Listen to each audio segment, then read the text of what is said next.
Well, first, let me say that I think cloud computing, broadly defined, is the future of computing in my historical context. In other words, if I were 25, I would do everything on the cloud, and everyone I know who's 25 is doing everything on the cloud. And so it's not just a future, it is the future. So then there's this question of the legacy architectures moving to Azure, Google Cloud, Amazon, et cetera. But the answer is clear, that you should be building to the cloud. The other reason to build to the cloud is that it's where a lot of the new AI and ML stuff will come out. And so the way you think about it, if you're founding a company or doing something interesting, is you want to do stuff that's important and uses the latest tools. And the best way to do that is use a cloud provider with AI accelerators. There are proprietary accelerators, and then there's a commonly used one called the A100 from NVIDIA, which everybody uses. So again, there are plenty of choices. It's a very competitive market. It's going to get a huge amount of investment, no matter what the government does. We meaning I and 15 others, put together a National Security Commission on AI, where among other things, we talked about the importance of cloud computing and the importance of doubling the amount of money we spend on AI as a government over the next 4 or 5 years, because of the challenge that we'll face from China and others in terms of innovation.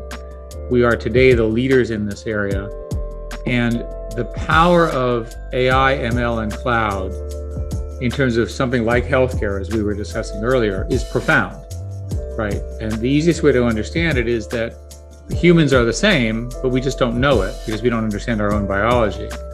But I would like, when I go to the hospital, to have the benefit of the 999 other people who have the same signature that I do, and the computer has figured all this out and makes a recommendation to the doctor.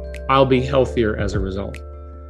There's lots and lots of evidence that healthcare done through the cloud using AI ML is better in certain tests already, grading cancer cells, cancer developments, classification, any form of vision is better, and so forth. So it seems to me that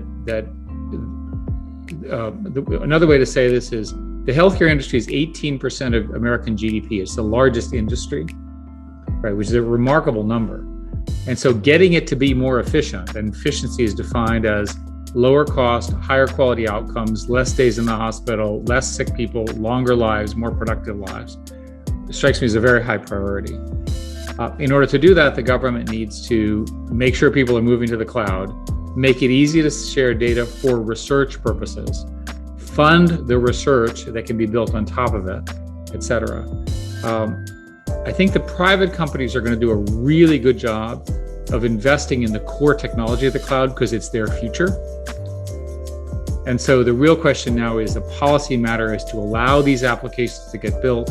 And I'm not just talking about health, but you get the point.